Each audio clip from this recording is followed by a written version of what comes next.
കമ്മ്യൂണിസ്റ്റുകാർക്ക് mic കണ്ടാൽ പ്രത്യേകിച്ച് ഒരു വെകിളി തന്നെയാണ്. എന്തു പറയണമെന്നോ, എങ്ങനെ പറയണമെന്നോ, എന്ത് സംസാരിക്കണമെന്നോ അല്ലെങ്കിൽ ഒരു മര്യാദയോ ഒന്നും തന്നെ ആർക്കുമില്ല. അതിനി മുഖ്യമന്ത്രി പിണറായി വിജയനാണെങ്കിലും ശരി, ഗോവിന്ദൻ മാഷാണെങ്കിലും എല്ലാവരും ഒന്ന് തന്നെയാണ്. തിരുവനന്തപുരത്ത് വഞ്ചൂർ കോടതിയുടെ പ്രധാന കവാടത്തിലേക്കുള്ള റോഡിലാണ് CPM പാളയം ഏരിയ സമ്മേളനവുമായി ബന്ധപ്പെട്ട പൊതുസമ്മേളനത്തിനായി ആ റോഡിലെ ഗതാഗതം പൂർണ്ണമായും അടച്ചുകൊണ്ട് റോഡിന് നടുവിൽ സ്റ്റേജ് കെട്ടിയിരുന്നത്. എന്നിട്ട് സംസ്ഥാന സെക്രട്ടറി പങ്കെടുക്കുന്ന പരിപാടിയും അവിടെ തന്നെ നടക്കുകയായിരുന്നു. അതിനുശേഷം നിങ്ങൾ എന്നെ കമ്മ്യൂണിസ്റ്റ് ആക്കി എന്നുള്ള നാടകവും എല്ലാം നടു റോഡിൽ തന്നെയായിരുന്നു. ജനറൽ ആശുപത്രി, ഗോവിന്ദൻസ് ഹോസ്പിറ്റൽ, ഹോൾ ഏഞ്ചൽസ് സ്കൂൾ തുടങ്ങിയവയിലേക്കുള്ള വഴിയാണ് ആ വഴി. ആ വഴിയിലാണ് ഈ തോന്നിവാസം നടന്നത്. പൊതുഗതാഗതം പൂർണ്ണമായും തടസ്സപ്പെടുത്തി പരിപാടികൾ നടത്തരുത് എന്ന് സുപ്രീം കോടതി ഉത്തരവ് നിലനിൽക്കെ ജില്ലാ കോടതിയുടെയും മഞ്ചൂർ പോലീസ് സ്റ്റേഷന്റെയും മുന്നിലായിരുന്നു ഈ പ്രകടനം നടന്നത്. സ്റ്റേജ് കെട്ടുന്നതിനോ പൊതുപരിപാടി നടത്തുന്നതിനോ മൈക്ക് ഉപയോഗിക്കുന്നതിനോ പോലും അനുവാദം വാങ്ങാതെയാണ് ഈ പരിപാടി നടത്തിയിരുന്നത്. അധികാരത്തിമിർപ്പിൽ എന്ത് തോന്നിവാസവും ചെയ്തു കൂട്ടാം എന്നുള്ളത് ഇനി അധിക നാൾ നിൽക്കില്ല എന്നത് എല്ലാവർക്കും അറിയാവുന്ന കാര്യമാണ്. കാരണം മറ്റൊന്നുമല്ല, CPMന്റെ തന്നെ ഏറ്റവും അവസാനത്തെ മുഖ്യമന്ത്രിയായിരിക്കും പിണറായി വിജയൻ. പറഞ്ഞു വന്നത് മറ്റൊന്നുമല്ല, കമ്മ്യൂണിസ്റ്റുകാരും മൈക്കും സ്റ്റേജും ഒക്കെ തന്നെയാണ്.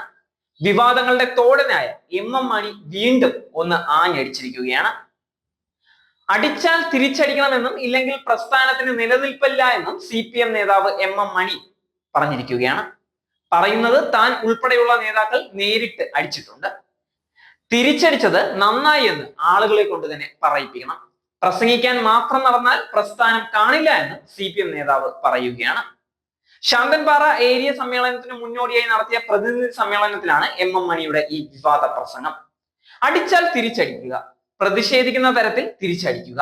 ആളുകളെ നമ്മൾക്കൊപ്പം നിർത്താനാണ് പ്രതിഷേധങ്ങൾ സംഘടിപ്പിക്കുന്നത്. തല്ലുകൊള്ളാനായി ആരും ഉണ്ടാവില്ല. മരിച്ചുപോയ പല നേതാക്കന്മാരെയും വരെ നേരിട്ട് അടിച്ചിട്ടുണ്ട് എന്നൊക്കെയാണ് ഈ MM മണി വീരവാദം അടിക്കുന്നത്. സഖാക്കൾ എത്രയോ പേരെ കൊന്നിരിക്കുന്നു. കാമരാജനെ കൊന്നു, തങ്കപ്പനെ വെട്ടിക്കൊന്നു എന്ന് തുടങ്ങി നിരവധി പേരെയാണ് ഞങ്ങൾ തീർത്തിട്ടുള്ളത് എന്ന് MM മണി പറയുകയാണ്. തിരിച്ചടിച്ചത് നന്നായി എന്ന് പറയിപ്പിക്കണം.